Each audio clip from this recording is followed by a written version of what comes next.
Hola, muy buenas, les doy la bienvenida a un episodio más de Cine Garage. Yo soy Eric Estrada y hoy me enorgullece presentar un programa con un tema muy interesante, como son siempre los de Renglones Luminiscentes, solo que ahora tenemos a la autora del libro y del guión de la película en que se convirtió ese libro. Entonces, antes de entrar a eso, y antes de sentirme todavía más contento, quiero darles un aviso. Con motivo del Corredor Cultural Roma Condesa, nosotros, Puentes, realizaremos grabaciones especiales de los programas Cine Garage, aquí presente Meta y El Sereno, fuera de nuestras cabinas, por supuesto, si no, qué chiste, vamos a estar en el corredor. Pues queremos que nos visiten este sábado 26 de noviembre en el Museo del Objeto o Modo, como también se le conoce, y que recorran además la exposición del plato a la boca. Además, podrán ser uno de los primeros en adquirir mercancía oficial de Puentes, que estará disponible en nuestro stand, ubicado ahí mismo en el Modo. Entonces, los invitamos a hacer y a hacer puentes.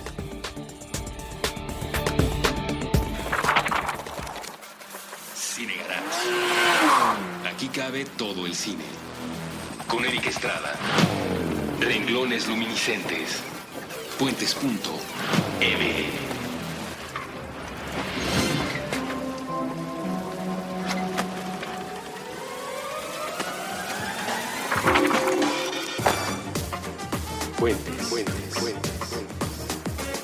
Hola, ¿qué tal? Muy buenas, yo soy Eric Estrada, les doy la bienvenida a un episodio más de Renglones Luminiscentes. No me voy a alargar en la presentación, siempre digo esto y acabo alargándome, pero ahora sí lo voy a cumplir. No me voy a alargar en la presentación de este programa en el que nos gusta comparar el libro con la película, porque tenemos una peculiaridad el día de hoy, tenemos invitada de lujo como siempre, pero hoy lo verán, estamos como tratando de encontrar el modo ideal de hacer este programa. Hoy es una muy buena muestra de eso. Entonces, antes de presentar a nuestra invitada y antes de empezar a hablar de un monstruo de 1000 cabezas, lo digo desde ahora, porque lo he dicho desde que la vi, una de las mejores películas que se vieron ese año en el Festival de Morelia, era mi gallo para ganar ese año en el Festival de Morelia. Antes de entrar al tema, agradecerle de nuevo a la otra comandante, Saraí Campech, que me acompañe para Renglones Luminiscentes, como cada 15 días los viernes aquí en Cine Garage y en Puentes. Saraí. Exacto, estamos muy contentos porque cuando surgió la posibilidad de hablar de esta película, de que nos enteramos que por fin se iba a estrenar en cartelera comercial, pensamos que era ideal platicar con quien se encargó de dar vida a esta historia, quien ya nos platicará un poco cómo fue esto, porque primero iba a ser un guión, después era así tan extenso que se volvió un libro, pero luego regresó a ser un guión. Ajá. Y ahora en próximos días, porque todavía se están ajustando las fechas del estreno a lo que tengo entendido, pero ya nos contarás. Pues te damos la bienvenida, querida Laura, por estar aquí en Renglones Luminiscentes. Muchas gracias. Y efectivamente, sí, el estreno pues ha dado muchas vueltas, idas y venidas, pero a principios de diciembre ya estaremos en cartelera. Lo vamos a dejar así, a principios de diciembre, ¿no? Ahora que nuestro amigo Geminiano Pineda nos confirme cuándo es el estreno, lo comunicaremos, por supuesto, con toda oportunidad. Pero, mientras tanto, tenemos la oportunidad de hacer este programa contigo, Laura, que yo venía, bueno, sí, Saraí lo venía buscando por un lado, yo lo venía buscando por el otro. Creo que aquella vez que nos conocimos en el Festival de la Riviera Maya, creo que entre mezcales te dije que me gustaría que vinieras al programa y ahora se nos cumple el deseo, ¿no? Exactamente, sí lo habíamos platicado. Sí, ¿verdad? Entonces, sí. Pero sí fue entre mezcales, entonces... Eso sí, puede ser confuso a veces. Sí, puede ser confuso, lo soñé, lo pensé, me lo imaginé. Aquí estamos ya, un monstruo de 1000 cabezas, Laura. Como decía Saraí, dio una vuelta de 360, pero en espiral y hacia arriba, ¿no? Pasó de guión a libro, de libro a guión, a película, a buena película, ¿no? A peleadora de premios internacionales. No sé si eso es natural para una escritora como tú, que una obra tuya dé esas vueltas y se transforme de tantas formas. Pues bueno, en realidad sí tuvo como un proceso curioso, pero al mismo tiempo se podría decir que es un poco la forma de trabajo que venimos haciendo con Rodrigo Pla, que es el director, que somos pareja, y venimos trabajando ya hace unos cuantos años juntos, llevamos 4 largometrajes, de cualquier manera, cada proceso ha sido como un poco distinto. Y en el caso del monstruo, efectivamente, con Rodrigo empezamos a platicar sobre la idea y de alguna manera buscábamos que fuera un guión. Yo tenía como algunas ideas básicas, pero aquello no progresaba. Y en algún punto yo empecé, y es a lo que suelo hacer, como a trabajar a través de la narrativa. Yo creo que me aclaro más cuando trabajo como en narrativa, sobre todo lo que tiene que ver con encontrar los móviles de los personajes. Siento que esa es la zona más luminosa, de alguna manera, de la literatura, que tú puedes trabajar desde el interior de los personajes, desde una primera persona, en una suerte de monólogos que permiten comprender por qué hacen lo que hacen. Y luego en el cine eso, o en los guiones, suele ser mucho más opaco, ¿no? Es una cosa, diría yo, que todo lo demás está muy claro en el cine, el color de la ropa, si hay una mesa, si hay una silla, etcétera. Pero lo que pasa dentro de los personajes es mucho más sombrío. Y en literatura tú puedes ponerlo, escribirlo, ¿no? Sondearlo. Por eso yo creo que primero tuvo esta forma como narrativa, ¿no? de novela. Ahí encontré esta idea del paso de un personaje a otro, que de alguna manera eso sobrevivió hasta la película, encontrando una nueva forma cinematográfica, pero sobrevivió como este empuje de tener no solo a la protagonista, sino lograr equilibrar a través de otros personajes, ¿no? Ahora que lo planteas así y que efectivamente se ha transformado y los personajes se mueven de manera distinta en el libro y en el guión, o incluso en la película, que ya son como creo que 3 formas distintas de expresión, ¿no? O sea, creo que el guión ya ha alcanzado un nivel de complejidad donde podemos hablar de él mismo como una forma de expresión tal cual, ¿no? Entonces creo que ya tenemos 3 etapas de la misma historia: el libro, el guión y la película. Hay una transformación del guión a la película. ¿Qué tan diferentes son los planteamientos que tenían en un comienzo respecto a los que podemos ver ahora en la pantalla? Y ahora le contamos a la gente de qué va Un monstruo de 1000 cabezas, que la verdad para los programas que hacemos acaba siendo lo que menos nos importa. Queremos que la gente vea la película y luego escuche los programas. Pero bueno, ¿cuáles son las diferencias o la gran semejanza que tú encuentras entre el primer tratamiento y lo que tenemos ahora en la pantalla? Yo siento que se mantuvo como esencialmente, de alguna manera es como bastante orgánico el proceso. Se pierden cosas porque naturalmente es como otra expresión, es otro lenguaje, y es evidente que ciertas cosas pasan a sobrar de alguna forma cuando llegas a la pantalla y en el propio proceso, incluso de guión al proceso, como a todos los procesos finales. Siempre decimos con Rodrigo que para nosotros el guión es una cosa viva que se sigue transformando. No hay un punto de este es el guión. Para nosotros el guión sobrevive y se transforma hasta la sala de edición. Y en ese sentido como que yo trato incluso como de acompañar ese proceso. Tengo la suerte, que no le pasa a la mayoría de los guionistas, hasta donde sé, le pasa a pocos, de ser parte del crew. Yo siempre digo que los guionistas debieran ser parte del equipo y si se requieren cambios, si se requieren modificaciones, ¿quién mejor que aquel que está acompañando el proceso desde el nacimiento, ¿no? Del mismo modo, Rodrigo en realidad participa también de las instancias de guión. No es que yo le llego así de, uy, tuve una idea y está terminada. En realidad, él también va comentando, viendo todos los procesos, opinando del guión, más allá de que no lo esté escribiendo propiamente. Tenemos como una cosa así como muy endogámica y a la vez como de procesos muy compartidos. Eso hace también que para mí sea difícil detectar los grandes cambios, porque todo pertenece como un continuo. Entonces yo no sabría decir dónde terminó y dónde empezó. Obviamente algunas cosas se fueron. Por ejemplo, en la novela hay más personajes, hay más puntos de vista de los que sobrevivieron hasta la película. Algunos nos salieron sobrando, algunos se superponían, es decir, era como que 2 personajes relataban la misma cosa, que a lo mejor literariamente puede ser interesante porque estás hablando de lo que esos personajes sienten frente a la situación, cómo viven la situación, pero en cine verlo 2 veces pues no resultaba así como muy chulo. Entonces se fueron como moviendo en ese sentido. Y luego pasan como cosas curiosas en el proceso de literatura a guión, que por suerte me sirvió para mejorar la obra literaria, porque todavía no lo había publicado.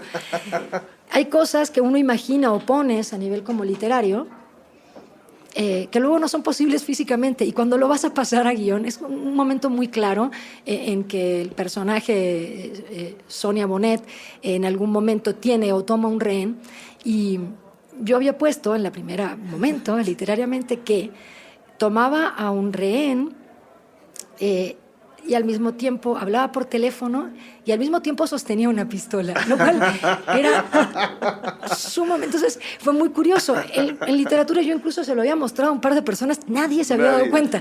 Cuando yo empiezo a escribir eso en guión y se vuelve como mucho más material, claro, y tienes que imaginar como la escena de una manera mucho más tangible y concreta, de repente dije, no, tiene que hacer algo porque 3 brazos... 3 manos... Exacto, eso no va a pasar. No es muy estético. Bueno, es que tenía manos libres. Exacto. Claro. Al final conseguimos que el personaje secuestrado la hinca en el suelo y bueno, claro, y funciona. Tuvo solución y alcancé a poner en la novela la corrección de alguna manera que fue bueno. Pero sí es como curioso, son como lenguajes distintos y al mismo tiempo siento que la esencia de la historia se mantuvo, ¿no? Eso es algo que me llamaba la atención de otras conferencias. Por ejemplo, estuvieron en Venecia, ¿no? La han presentado en distintos países y surgen, dependiendo del país, preguntas, ¿no? Porque para algunos parecía como extraño. Vamos a plantear un poco de qué va la sí, historia. Es una mujer que tiene su esposo está ya con cáncer en la fase terminal. Ella tiene un seguro médico de estos de que... Corrígenos si nos equivocamos, Laura. Sí. No, van bien, van bien. De estos que tú pagas, ¿no? Pensando que vas a tener una mejor atención al servicio de salud pública y muchas veces resulta que no es así. Este es el caso y lo han descrito de una manera que a mí me conmueve mucho, que es alguien que se niega a vivir un duelo, ¿no? Porque él ya está muy enfermo, pero ella siente que el doctor, el de la aseguradora, es el que tiene la salvación para su marido. Pero en este caso extremo, que quienes hemos pasado por alguna situación médica lo hemos vivido, de que dices, a ver, o sea, me estoy desangrando, ¿cómo es posible que no me atiendan? Necesito que el seguro me responda, el seguro no le responde. Exacto, entonces pues toma una decisión que a muchos nos ha pasado por la cabeza, ¿no? De ir y agarrar primero a la enfermera, ¿no? De, a ver, o sea, te estoy hablando y me contestas ahora. Y de ahí se viene una serie de sucesos. Que nos lleva a el teléfono, el secuestro y ¿qué era la pistola? Y la pistola, la pistola. la pistola. Entonces, pues bueno, a mí lo que me llama la atención también es que esta suerte que tienes, Laura, de que escribes la novela, escribes el guión, Rodrigo hace la película, están los 3 juntos, pero también a la hora de hacer el cast, cuando están los diálogos y que dices, bueno, a ver, ya llevamos 10 actores que están con este guión y el guión no funciona, también hay esa posibilidad de hacer esos ajustes, ¿no? Lo Por que supuesto. mencionabas hace un momento. Eso es una enorme ventaja, es como de alguna manera sentir que el proceso de guión está en permanente taller y tú puedes como seguir trabajando sobre él, ¿no? Por eso yo, de hecho, cuando doy clases, etcétera, de guión, el CCC y demás, como que insisto mucho en buscar, digo, no es que uno deba necesariamente casarse con el director, solo digo que... Podrían vivir juntos. Exacto. En lo que están en el rodaje. Cuenta un periodo, un romance. No, en realidad, más allá de los romances, yo sí creo importante como conseguir, de alguna manera, establecer con esa persona con la que vas a colaborar una suerte como de confianza y de acompañamiento. Yo siempre he dicho que si al director no le hace ruido que su fotógrafo esté en el set y opine, ¿por qué le haría ruido que su guionista esté en el set y opine? Si cada quien tiene claro cuál es su función ahí adentro y para qué ha sido convocado, no veo que eso tendría que ser un problema. Y creo que es muy útil para todos y es muy útil para los directores y a mí como guionista, el poder participar en el set. Yo voy al set, no es que vaya siempre, pero voy bastante. Ha sido un enorme aprendizaje de lo que es la puesta en escena, de cómo se trabaja, de estar mirando cómo trabaja Rodrigo con sus fotógrafos. Es interesantísimo y creo que yo he crecido como guionista en la medida que veo el trabajo ocurrir, claro, cuando aquella cosa va cobrando como tercera dimensión y deja de ser papel y letras, ¿no? Y eso acaba facilitando el proceso de un siguiente guión, es decir, acá un primer tratamiento sale más pulido cuando has estado en más rodajes, viendo cómo es que el guión anterior se acaba materializando en película. Me imagino que a la hora de entregar el siguiente ya tomas en cuenta muchas más cosas. Tal cual. Como para después darle menos vueltas y decirle, ahora sí. No, de golpe entiendes como las necesidades, de alguna manera, como el set de la puesta en escena. Yo, por dar un ejemplo como muy, muy claro, el hecho de pensar que las situaciones, cómo se están moviendo y qué está ocurriendo. Para mí no alcanza con imaginar solo, bueno, se van a decir esto, aquello y lo otro. De alguna manera el generar que eso no sea como un problema que tengan que pensar y después, bueno, pero ¿qué están haciendo? Están bebiendo agua, se paran a la puerta.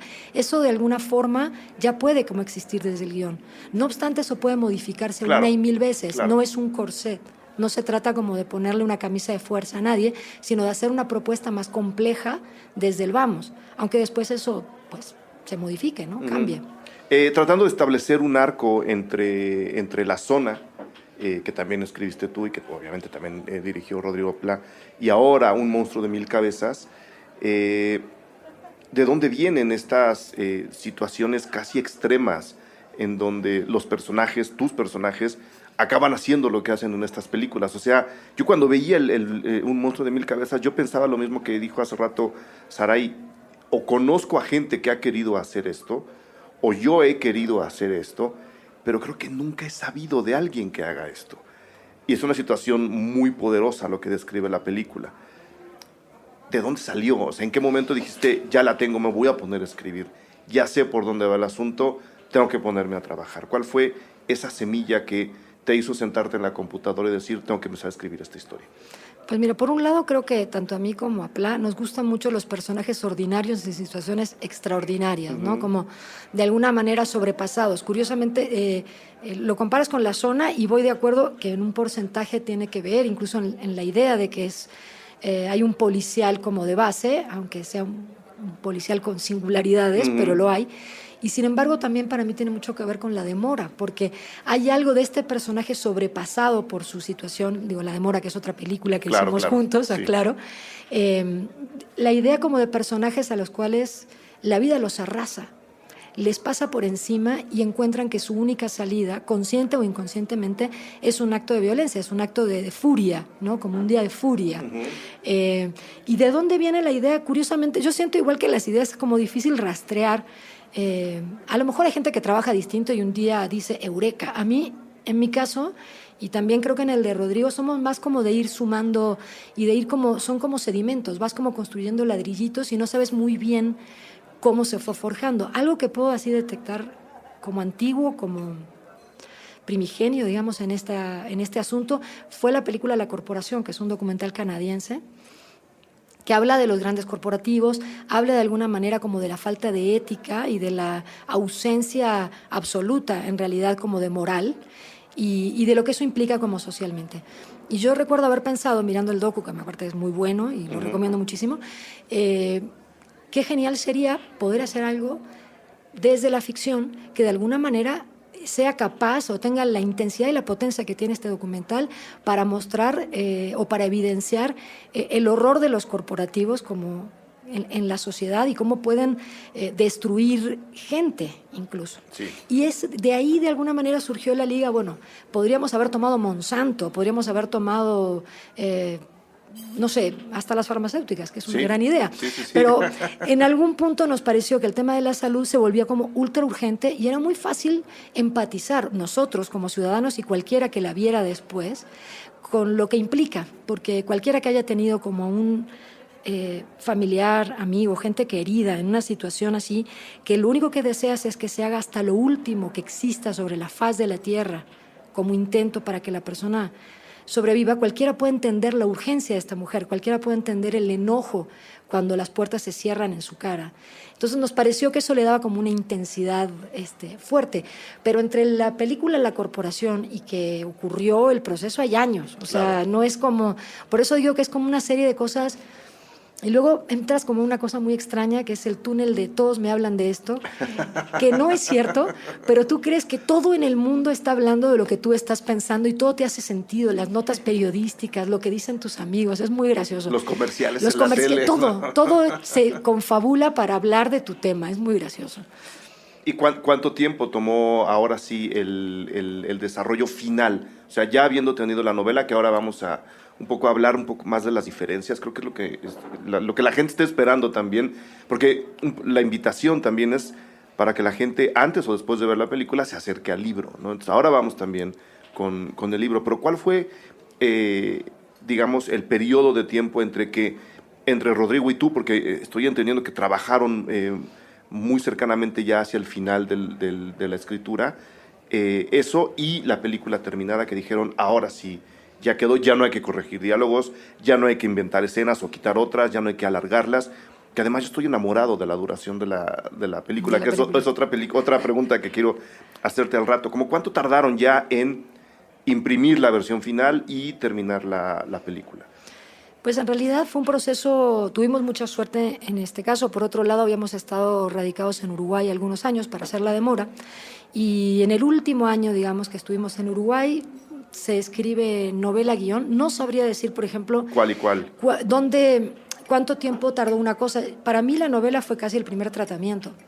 De algún modo, para mí era como tener un primer tratamiento, y de hecho, en términos de temporales y de acción, son muy parecidas. A diferencia de otros casos que yo he visto, que hay gente que adapta novela y tiene mucho que cercenar o tirar para afuera, aquí prácticamente no hubo como ese proceso, ¿no? Ocurre en el mismo espacio-tiempo, prácticamente todos los personajes. Entonces no sabría decir.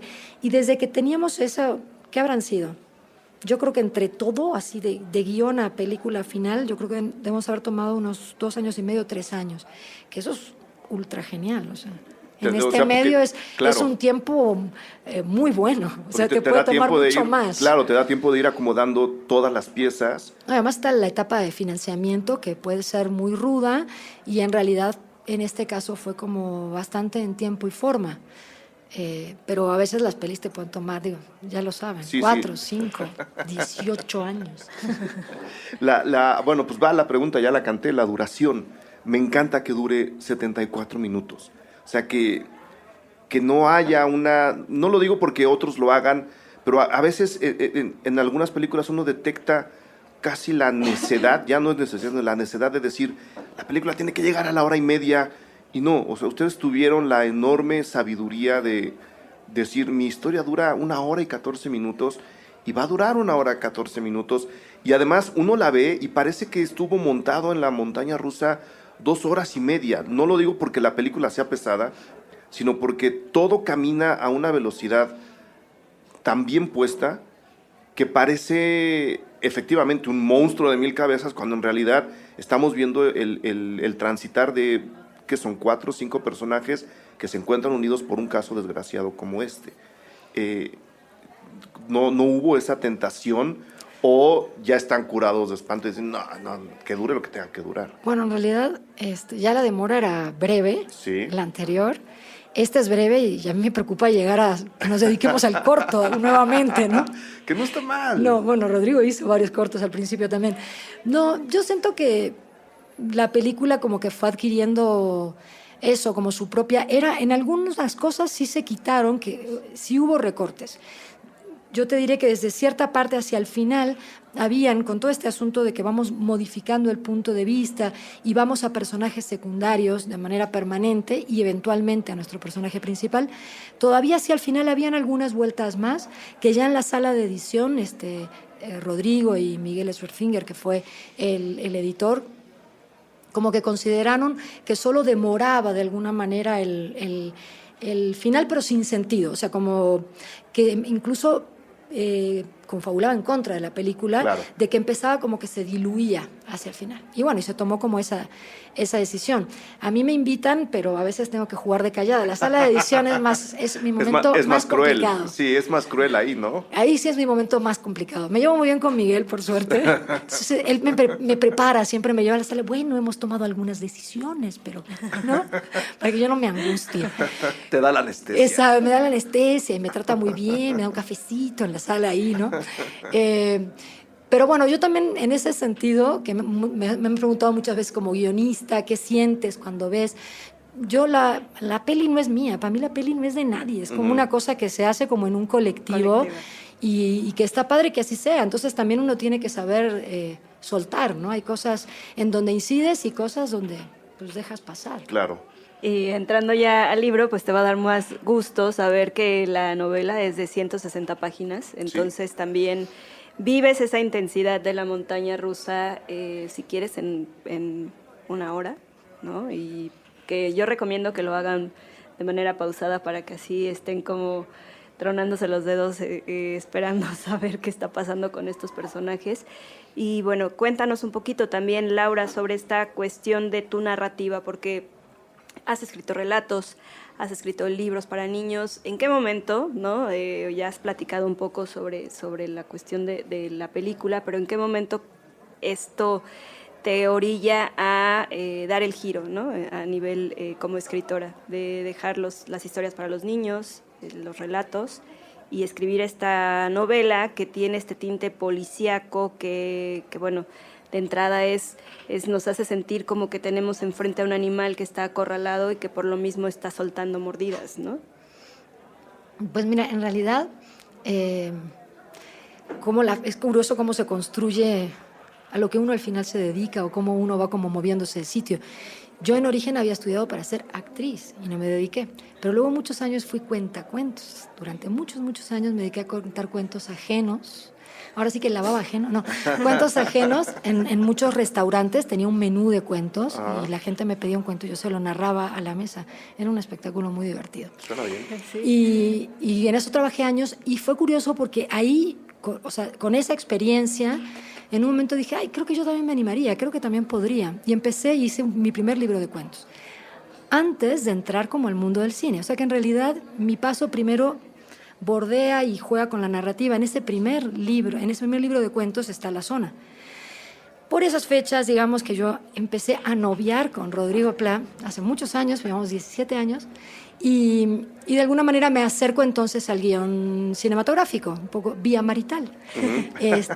Años después haría yo mis talleres con Nacho Ortiz, a quien le agradezco muchísimo porque buena parte de lo que creo que aprendí se lo debo a Nacho. Y de alguna manera ahí empiezo a hacer como jugar como con esta dualidad. Siempre he escrito cosas y he trabajado como en guión de cine.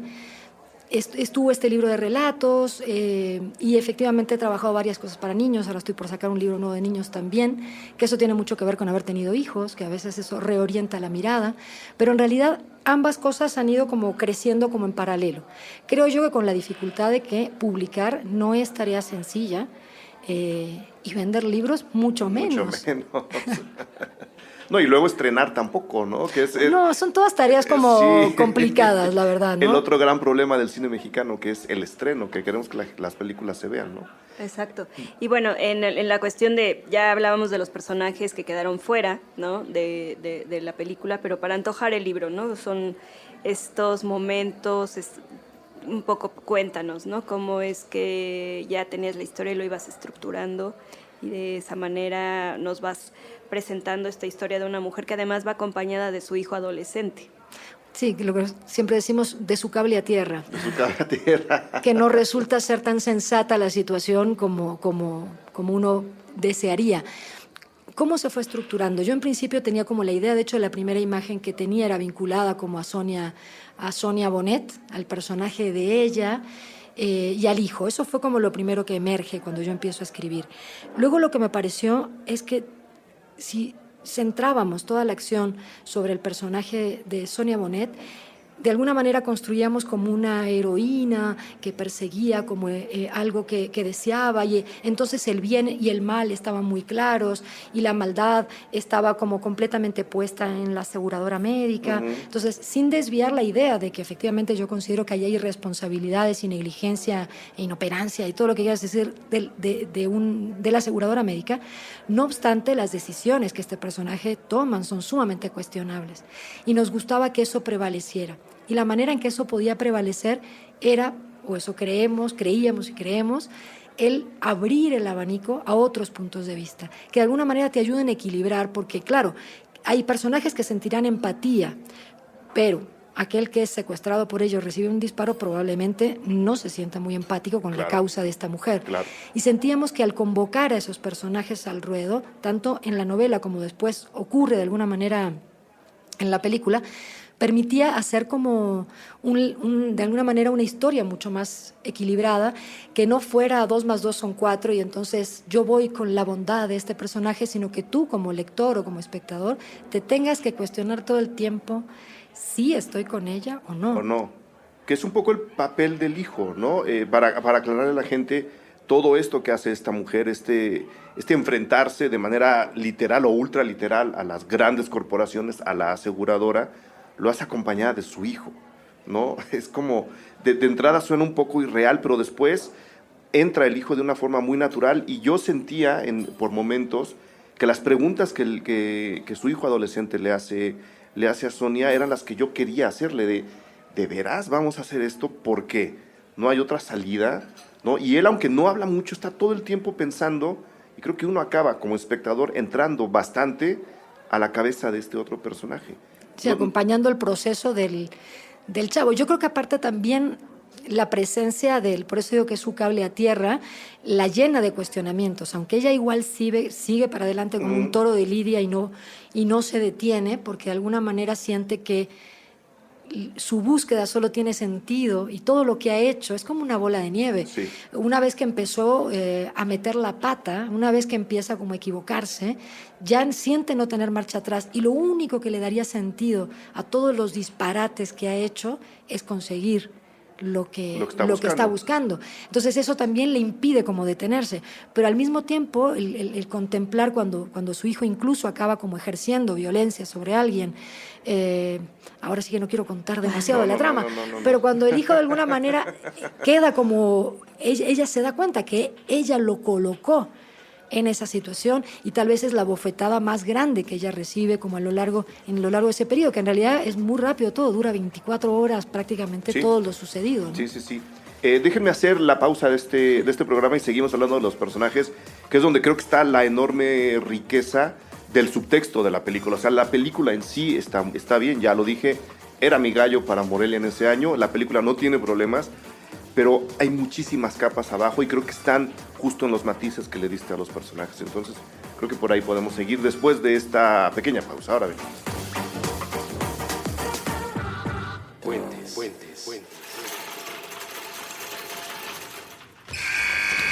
Boom shakalaka. Faul y cuenta. Con Evaristo Corona y Bucky Williams. Nuevo episodio todos los sábados a las 10 de la mañana. Puentes. Boom shakalaka.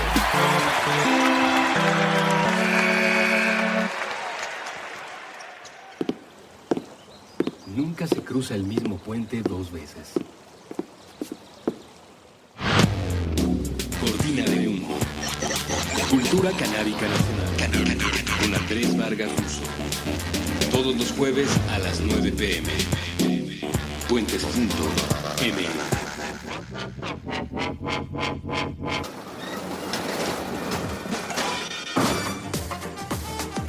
Puentes. Ok, ya estamos de regreso. Estábamos con los personajes.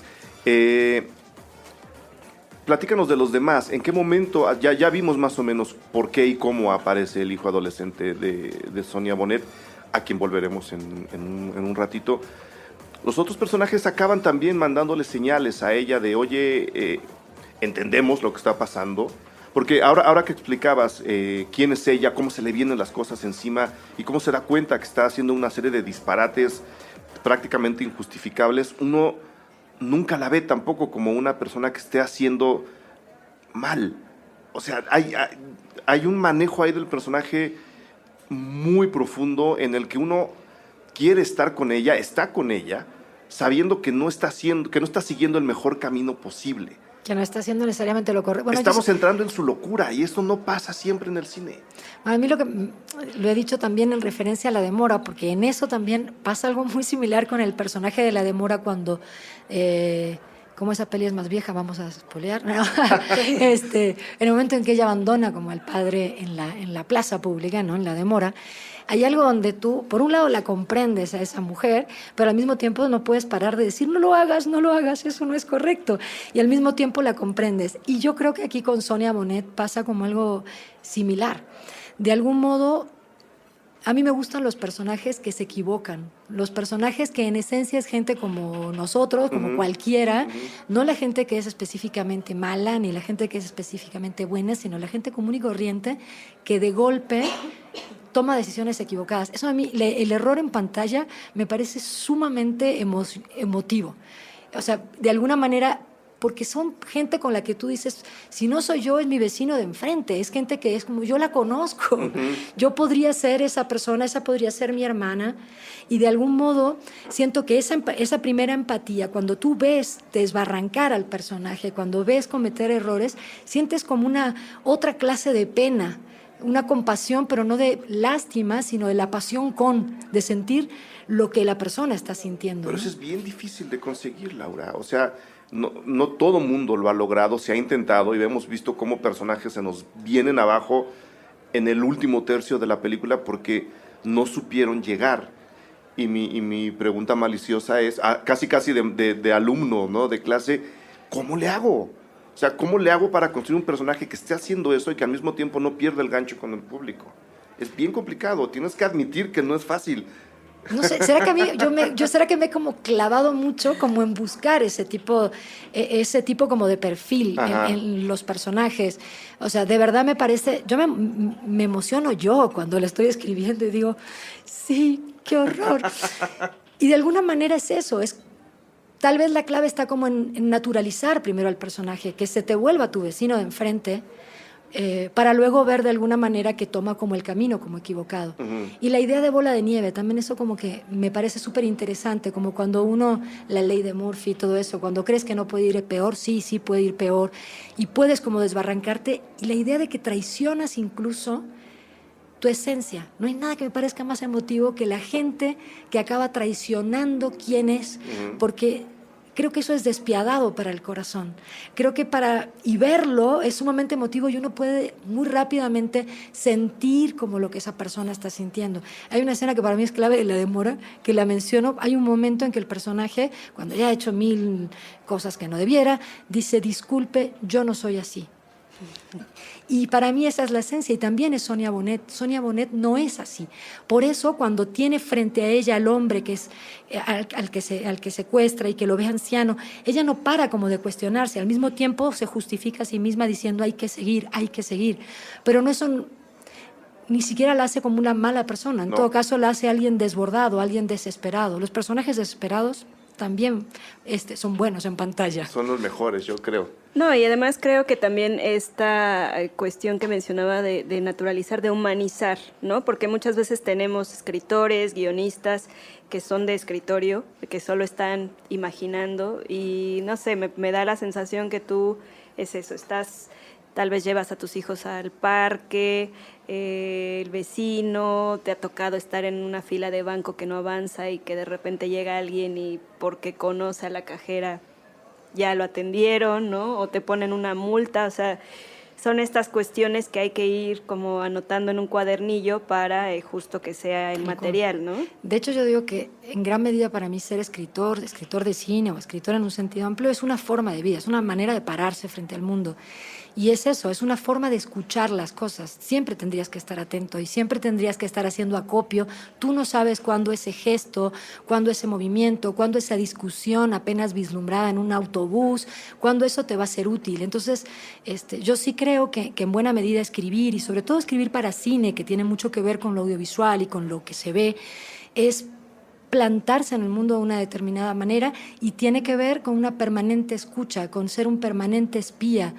Y es de tiempo completo. Yo sí creo que es como si uno supiera que tiene como un almacén emocional y que tiene, por un lado, hay lo que eres tú, ¿no? Y tu propia vida, tu propia existencia, tus emociones y bla, bla, bla. Pero luego hay un acopio consciente en que vas como alimentando a tu musa, alimentando tu imaginación. Y eso sí es un acopio consciente y tiene que ver con cómo te paras frente a las cosas, cómo lees el periódico, que uno lo tiene que leer con agudeza, con colmillo, buscando detrás de cada noticia cuál es el conflicto ahí, cuál es la emoción, ¿no? que subyace. Hay un encuadre en la película porque es una escena muy, muy pequeña. No sé si incluso es poderle llamar escena, dura muy poquito. Y yo quise en algún momento platicar esto con Rodrigo. Creo que es una estupenda oportunidad platicarlo contigo. Ahora que hemos hablado de los corporativos, de la situación en que esta mujer está metida, de cómo los corporativos el 90% de las veces no ven por nuestro beneficio, aunque estén usando nuestro dinero. Y hay una escena muy pequeña en la película, es de noche, están nuestros personajes, pues sí, de alguna forma atrapados en un coche, ¿no? Porque la situación los ha llevado a eso, y vemos desde fuera, en un big long shot, al coche en el centro de la pantalla y alrededor una serie de edificios corporativos que prácticamente están encima de ellos. Y ahí fue donde yo detecté el mensaje el mensaje político-social de la película, que ya obviamente venía caminando. Ahí fue donde yo lo resumí. Y se me hace una escena muy importante que tiene muchísima más información de la que creemos. Y quería preguntarte si eso estaba realmente planteado desde el guión, de decir, vamos a meter a estos en el cimiento de los corporativos que tienen estos enormes edificios sobre lo que podría ser la tumba de estos personajes, o estoy leyendo de más en la película. No, estás muy avanzado. Eso no, es una interpretación. La verdad, no viene desde el guión, ni siquiera. A ver, en el guión, no, bueno, sí lo transformamos. En la novela no. En la novela esa situación toda, donde ellos hablan con el socio, ocurría en un lugar de estos de lavado de coches. Era como en ese lapso. Ajá. Luego dije, ay, exageré. Muy de espías. No da el tiempo. Muy de espías. Y aparte de repente hice cálculos y dije, no, pues no podrían hablar todo eso. Si va en fa, enseguida saldrían. Pero bueno, en la novela funciona igual, nadie nunca me lo ha cuestionado. Es lo que te digo, que la literatura tiene unas libertades muy bonitas, que el cine no te las da. Y la literatura, como en realidad es el mundo de cada quien, claro, de alguna manera te da como ciertas libertades poéticas que están muy bien. Esa escena en realidad sí cambió en que fuera como en un lugar así al aire libre, pero la lectura propiamente te pertenece. Yo no estoy tan segura.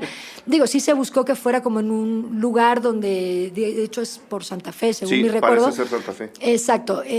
Sí se buscó que fuera como en un lugar como de esa naturaleza. Habría que preguntarle a Rodrigo si él también estaba pensando en eso. Yo no. Pero bueno, ahí está. Y tampoco sería un mal póster para la película, desde mi muy humilde punto de vista, que no hago ni pósters ni sé hacer nada, ¿no? Pero bueno, ahí está. Esa fue la lectura que yo le di. Yo ahí resumo toda la película. Hannah Ralui, Sonia Bonet, que en este caso son, una pertenece a la otra, porque una interpreta a la otra. Y ahora que hablabas de que Sonia no es la Sonia que tenemos en la pantalla, pues me hace pensar en la biografía que está escrita y que no conocemos de ella y que acaba desarrollando al personaje. Siempre que te dan clases de guión te dicen, el personaje debe tener una biografía para que tú la conozcas y en consecuencia utilices esas motivaciones ya en la historia, aunque el público no la conozca. ¿Cómo se trabajó con Hannah? Porque creo que hace un trabajo espectacular. Recordábamos que ganó el premio a Mejor Actriz en Morelia, justo el año de la competencia olímpica, la llamo yo, ¿no? Que era como los 100 metros, ver una película después de la otra y decir, híjoles, que esta también puede ganar, híjoles, que esta también puede ganar, híjoles, que esta también puede ganar. Fue un año espectacular. ¿Cómo fue el trabajo con ella, habiendo tú construido al personaje y teniendo ella que apropiárselo y decir, pues ahora me toca a mí? Pues mire, también fue como curioso, y eso fue una decisión de Pla en realidad. Él por momentos trabajó a partir de la novela y no del guión. En varias ocasiones, como justamente en la novela, cada personaje relata en primera persona y desde su punto de vista lo ocurrido, por lo menos parcialmente, en el sentido ahora sí que el trocito que le tocó vivir junto con ese personaje, pero de alguna manera relata lo que vivieron y por lo tanto pensaron, ¿no? En esa circunstancia, aunque sea una reconstrucción porque están mirando hacia el pasado, pero permitía de alguna manera a los actores tener como la línea de pensamiento. Claro. De lo que es una cosa como un poco estrafalaria, que no sueles tener como recurso, como herramienta para trabajar. Así que Rodrigo en buena parte del tiempo decidió improvisar. Rodrigo trabaja mucho con improvisaciones previas y con escenas inexistentes en la película, que yo creo que ahí es donde fundamentalmente se genera como la biografía de los personajes y sobre todo de los vínculos de los personajes en los ensayos. Yo no fui a la misma escuela que tú de guión. No soy alguien que dedica como muchísimo tiempo o espacio a generar la biografía. Sí, algunos elementos que me parecen como esenciales que definen al personaje en su momento actual. Es decir, si se hacía pipí en la cama y eso de alguna manera me queda como lejos. Me interesa como más lo que está cercano. Y en el caso del trabajo de Rodrigo con los actores, que yo tuve la oportunidad de participar, de presenciar, porque a veces también de ahí robamos ideas y de alguna manera reconstruimos también las escenas y le damos como nuevo aire, nueva vida. Se trabajan mucho los vínculos. Por ejemplo, en el caso de Hanna Ralú y Sebastián, hicieron como otras escenas inexistentes de madre e hijo en referencia a ese padre enfermo. Y bueno, ¿qué te puedo decir? O sea, Hanna para mí es fantástica. También lo es Sebastián. Creo que aparte generaron como un vínculo muy peculiar en la pantalla, que te lo crees. O sea, sí tienen como una cosa de madre e hijo muy intensa. Y bueno, a Hanna en realidad la habíamos visto hace muchos años con Rodrigo en teatro, hace muchos años. Y cuando empezó el proceso de buscar a la actriz, etcétera, la recordamos, no nos acordábamos ni siquiera de su nombre. Te estoy hablando que la habíamos visto hace 20 años y mira, ya habíamos ido a ver a otra actriz. Y ahí empezó toda la búsqueda de Rodrigo hasta que dio con ella. La fuimos a ver nuevamente a teatro porque ella básicamente es una actriz que se dedica a las tablas, al teatro y un poco a la tele, pero básicamente al teatro. La fuimos a ver y bueno, quedó Rodrigo encantado, yo también. Y ya fue convocada a un casting y tal, y fue así como muy rápido de alguna manera la decisión de... Es muy buena, es fantástica. Lo que es extraño es que no haya hecho más cine antes, no, en todo caso. Es su debut cinematográfico, sí, me parece, ¿no? Sí, es la primera película que hace. Tal cual. Y se lleva un premio, o sea, de ese tamaño estamos hablando, niños y niñas que nos escuchan. No, y le ha ido muy bien, ganó en La Habana también mejor actriz, ganó en Polonia mejor, en el de Varsovia, o sea, realmente su trabajo, independientemente de la película y todo, ha sido como muy reconocido, porque creo que sí hace un trabajo lleno de matices, con una intensidad avasallante, ¿no? Sí. Te volvió ella algo, o sea, acabó inyectándole cosas al personaje que tú ya habías escrito. Ella dijo, oye, creo que más bien podríamos entrarle por este lado o decir esta cosa de otra forma, o no, creo que esto no viene al caso, porque luego los buenos actores acaban dando aportaciones bien interesantes a lo que ya está escrito y ya está decidido. No, yo creo que, de hecho, yo creo que para eso se debe convocar a los actores. O sea, tú lo que convocas no es un intérprete, convocas un creador. No, bueno, así lo veo yo y sé que Rodrigo, porque lo ha dicho muchas veces, cuando estamos desayunando me lo dice, ¿no? La idea de que, bueno, que él trabaja con creadores, o sea, que a lo que le interesa es formar como un equipo donde todos sean muy chingones en cada uno en lo que hace. Y eso incluye, por supuesto, a los actores, que modifican y que le ponen, pues, su duende y su arte. Y cada persona que lo hace no sería el mismo el personaje si lo hubiera interpretado otra actriz que si lo hace Hanna, ¿no? Entonces, yo sí creo que, y es lo correcto, aportan, engrandecen y embellecen como el trabajo, ¿no? Yo tengo una curiosidad, ya que, bueno, escribiste el libro, estuviste vinculada con el guión y otras tantas facetas de la película, y que ya está pronta a salir en pantalla, ¿tú cuál es como la sugerencia? ¿Que vayan al cine o que lean primero el libro? Es difícil. Siendo un libro tan corto, pueden ir 1 hora antes al cine. Lo leen y luego ven la película. Se toman una cerveza en lo que empieza la función. Eso puede ser, que se tomen una cervecita. Es que, ¿sabes qué? Yo siento que ahí depende de cada persona, ¿no? Hay gente a la que le estorba enormemente, por ejemplo, que dice, yo vi la película y luego como que ya no me gustó porque ya los rostros estaban definidos. Entonces hay gente que prefiere como de alguna manera tener primero la experiencia de me imagino lo que se me da la gana. De la nube, sí. Exacto, ¿no? Y es como que el rostro que yo quiero y tal. Pero hay gente a la que no. O sea, también conozco, de hecho, en este proceso me ha pasado como amigos que sí habían leído la novela y luego vieron la peli y viceversa. Y gente que disfrutó lo uno y lo otro.